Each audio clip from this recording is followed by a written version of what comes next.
नमस्कार मित्रांनो, आज मी तुम्हाला एक प्रश्न विचारणार आहे. जर एखाद्या व्यक्तीला ताप आला तर आपण डॉक्टरकडे जातो, हाड मोडले तर ऑर्थोपेडिक डॉक्टरकडे जातो, डोळ्यांचा त्रास झाला तर नेत्रतज्ञाकडे जातो.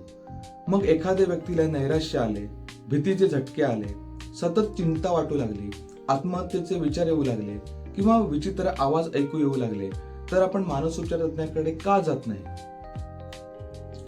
भारतात मानसशास्त्रज्ञ कमी आणि बाबा बुवा जास्त का दिसतात? हा प्रश्न फक्त धर्माचा नाही, हा प्रश्न आपल्या समाजाचा, शिक्षणाचा, आरोग्य व्यवस्थेचा आणि वैज्ञानिक विचारसरणीचा आहे. कल्पना करा, एका विद्यार्थ्याला परीक्षेचा इतका ताण आहे की त्याला रात्रभर झोप येत नाही. एका शेतकऱ्याला कर्जामुळे नैराश्य आले आहे.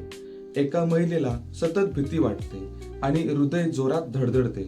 एका तरुणाला पॅनिक अटॅक येतात. या लोकांना काय हवे आहे? चमत्कार की योग्य उपचार? पण वास्तव काय आहे? अनेकदा अशा लोकांना सांगितले जाते, तुझ्यावर करणी झाली आहे, भूत लागले आहे, देव रागावला आहे. ही काही डॉक्टरांची केस नाही. आणि इथूनच सुरू होतो अंधश्रद्धेचा प्रवास. मित्रांनो, जेव्हा विज्ञान लोकांपर्यंत पोहोचत नाही तेव्हा अंधश्रद्धा त्या जागेवर कब्जा करते. जेव्हा मानसशास्त्रज्ञ उपलब्ध नसतात तेव्हा बाबा उपलब्ध असतात. तसेच जेव्हा शिक्षण प्रश्न विचारायला शिकवत नाही तेव्हा लोक चमत्कारांवर विश्वास ठेवतात. जेव्हा भीती वाढते तेव्हा तर्क मागे पडतो आणि जेव्हा आशा संपते तेव्हा कोणतीही व्यक्ती मी तुमची समस्या सोडवू शकतो असे म्हणाली की लोक तिच्यावर विश्वास ठेवतात. मानसिक आजाराचा उपचार मानसशास्त्रज्ञ करतो, मांत्रिक नाही. हृदयविकाराचा उपचार डॉक्टर करतो, झाडफूक करणारा नाही. आणि नैराश्याचा उपचार वैज्ञानिक पद्धतीनेच होतो, चमत्काराने नाही. आज आपण अशा 10 कारणांबद्दल बोलणार आहोत ज्यामुळे भारतात मानसशास्त्रज्ञ कमी आणि बाबाबुवा जास्त प्रभावी दिसतात. व्हिडिओ शेवटपर्यंत नक्की बघा, कारण शेवटी असे काही उपाय सांगणार आहे की ज्यामुळे आपल्या गावात, आपल्या कुटुंबात आणि आपल्या समाजात मोठा बदल नक्कीच घडू शकतो. नमस्कार मित्रांनो, आज आपण एका अतिशय महत्वाच्या विषयावर चर्चा करणार आहोत. भारतात बाबाबुवा, मांत्रिक, झाडफूक करणारे, चमत्कार सांगणारे लोक इतके का दिसतात? आणि दुसरीकडे मानसशास्त्रज्ञ, समुपदेशक आणि मानसिक आरोग्य तज्ञांची संख्या तुलनेने कमी का आहे?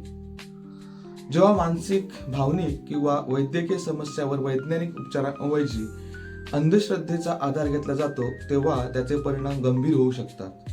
चला या विषयाचा सखोल विचार करूया. कारण क्रमांक 1, मानसिक आरोग्याला कमी महत्व. भारतात एखाद्याला ताप आला, रक्तदाब वाढला किंवा मधुमेह झाला तर लगेच डॉक्टरांचा सल्ला घेतला जातो. पण एखादी व्यक्ती नैराश्यात असेल, सतत चिंतेत असेल किंवा आत्मविश्वास गमावून बसली असेल तर अनेकदा त्याला आजार मानले जात नाही. जास्त विचार करू नकोस, मन मजबूत ठेव, देवाचे नाव घे, अशा प्रतिक्रिया दिल्या जातात. उदाहरणार्थ, एखादा विद्यार्थी परीक्षेच्या ताणामुळे त्याला झोप येत नसेल, खरं तर त्याला समुपदेशकाची गरज असते, पण अनेकदा त्याला आळशी किंवा कमकुवत समजले जाते. कारण क्रमांक 2, मानसिक आजारांबद्दल गैरसमज. आजही अनेकांना वाटते की मानसोपचार तज्ञाकडे जाणे म्हणजे वेडेपणाचे लक्षण आहे. खरे तर चिंता विकार, नैराश्य, पॅनिक अटॅक, व्यसनाधीनता, ओसीडी, स्किझोफ्रेनिया यांसारख्या समस्या वैद्यकीय स्वरूपाच्या असतात. उदाहरणार्थ, एखाद्या व्यक्तीला वारंवार भीतीचे झटके येत असतील तर तो पॅनिक डिसऑर्डर असू शकतो. पण काही ठिकाणी त्याला भूतबाधा समजले जाते. कारण क्रमांक 3, अंधश्रद्धा आणि परंपरा. काही समजुती शेकडो वर्षांपासून समाजात आहेत. नजर लागणे, करणी, चेटूक, भूतबाधा, अंगात येणे यांसारख्या कल्पना अनेक भागात अजूनही प्रबळ आहेत. अर्थात प्रत्येक अनुभव खोटाच असतो असे म्हणणे योग्य नाही, पण जेव्हा कोणतीही घटना तपासल्याशिवाय अलौकिक गोष्टींशी ती जोडली जाते तेव्हा वैज्ञानिक विचार मागे पडतो. कारण क्रमांक 4, मानसशास्त्रज्ञांची कमतरता. भारतातील लोकसंख्या प्रचंड आहे, त्याच्या तुलनेत मानसिक आरोग्य क्षेत्रातील प्रशिक्षित तज्ञांची संख्या कमी आहे. विशेषतः ग्रामीण भागात परिस्थिती अधिक कठीण आहे. अनेक गावांमध्ये मानसशास्त्रज्ञ उपलब्ध नसतात. मग लोक कोणाकडे जातात? जे सहज उपलब्ध आहे त्यांच्याकडेच ना. कारण क्रमांक 5, सहज उपलब्धता. गावात एखादा बाबा किंवा झाडफूक करणारा व्यक्ती सहज सापडतो. त्याच्यापर्यंत पोहोचण्यासाठी प्रवास, अपॉइंटमेंट किंवा मोठा खर्च लागत नाही. दुसरीकडे तज्ञांकडे जाण्यासाठी शहरात जावे लागू शकते. ही उपलब्धतेची दरी अनेक निर्णय ठरवते. कारण क्रमांक 6, त्वरित उपायांची अपेक्षा. मानसोपचार हा एक प्रवास असतो. कधी कधी आठवडे किंवा महिने लागू शकतात. मग अनेक लोकांना त्वरित उत्तर हवे असते. उद्या सर्व ठीक होईल अशी आश्वासने आकर्षक वाटतात. मानवी स्वभावच तसा आहे. कारण क्रमांक 7 भावनिक आधाराची गरज. लोकांना फक्त औषध नाही तर ऐकून घेणारा माणूसही हवा असतो. अनेक वेळा कुटुंब, मित्र किंवा समाज व्यक्तीच्या भावनांकडे दुर्लक्ष करतो.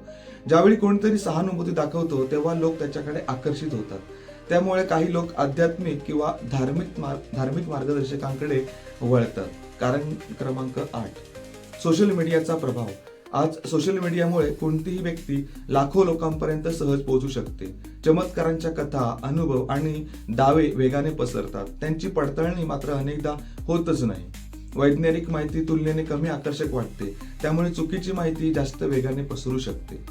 कारण क्रमांक 9 शिक्षणात मानसिक आरोग्याचा अभाव.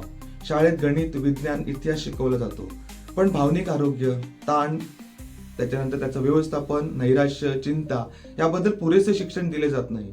परिणामी अनेक लोकांना स्वतःच्या समस्यांची ओळखच होत नाही. ज्याची ओळख होत नाही त्यावर उपचारही होत नाही. कारण क्रमांक 10 भीती आणि अनिश्चितता. मानवाला अज्ञात गोष्टींची भीती वाटते. भविष्य काय होईल, नोकरी मिळेल का, व्यवसाय लागेल का, त्याच्यानंतर मला त्या व्यवसायामध्ये यश मिळेल का, आजार बरा होईल का, अशा प्रश्नांची निश्चित उत्तरे नसतात. अशा वेळी खात्री देणाऱ्या लोकांकडे लोक आकर्षित होतात. त्याचे परिणाम काय होतात तर पहिला परिणाम म्हणजे योग्य उपचारांना विलंब होऊ शकतो. दुसरा परिणाम म्हणजे आर्थिक नुकसान होऊ शकतं. तिसरा परिणाम म्हणजे मानसिक त्रास वाढू शकतो. चौथा परिणाम म्हणजे कुटुंबियांमध्ये तणाव निर्माण होऊ शकतो. काही प्रकरणांमध्ये गंभीर वैद्यकीय समस्या दुर्लक्षित राहू शकतात. मग उपाय काय तर नंबर 1 मानसिक आरोग्याबद्दल जागरूकता वाढवणे. नंबर 2 प्रत्येक तालुक्यात समुपदेशक सेवा उपलब्ध करणे. नंबर 3 शाळांमध्ये मानसिक आरोग्य शिक्षण सुरू करणे. नंबर 4 वैज्ञानिक दृष्टिकोन विकसित करणे. नंबर 5 ग्रामीण भागात तज्ज्ञांची उपलब्धता वाढवणे. नंबर 6 लोकांची मदत मागण्यास लाजू नये. सोशल मीडियावर जबाबदार माहिती प्रसारित करणे. नंबर 8 श्रद्धा आणि विज्ञान यामधील फरक समजून घेणे. या सर्वातून निष्कर्ष काय काढू शकतो तर भारतात बाबा जास्त आणि मानसशास्त्रज्ञ कमी दिसण्यामागे एकच कारण नाही. यामागे सामाजिक, आर्थिक, शैक्षणिक, सांस्कृतिक आणि आरोग्य व्यवस्थेशी संबंधित अनेक घटक आहेत. मानसिक आरोग्याला शारीरिक आरोग्या इतकेच महत्त्व दिले गेले. वैज्ञानिक दृष्टिकोन वाढला आणि सेवा सर्वसामान्यांपर्यंत पोहोचल्या तर परिस्थिती मोठ्या प्रमाणात बदलू शकते. मानसिक किंवा वैद्यकीय समस्यांसाठी वैज्ञानिक उपचारांची गरज कायमच असते. मित्रांनो, आपल्यापैकी कोणी मानसोपचार तज्ज्ञ असेल तर मला नक्की कळवा. समाजाला मानसिक आरोग्याची काळजी घेण्यास योग्य मार्गदर्शन करणे खूपच आवश्यक आणि तेवढेच गरजेचं आहे आणि आपलं सर्वांचं ते कर्तव्य देखील आहे. त्यामुळे या सामाजिक कार्यात सहभागी व्हा. हा व्हिडिओ सर्व मित्रांना पाठवा. चॅनेल सबस्क्राईब केलं नसेल तर सबस्क्राईब करून घ्या. धन्यवाद.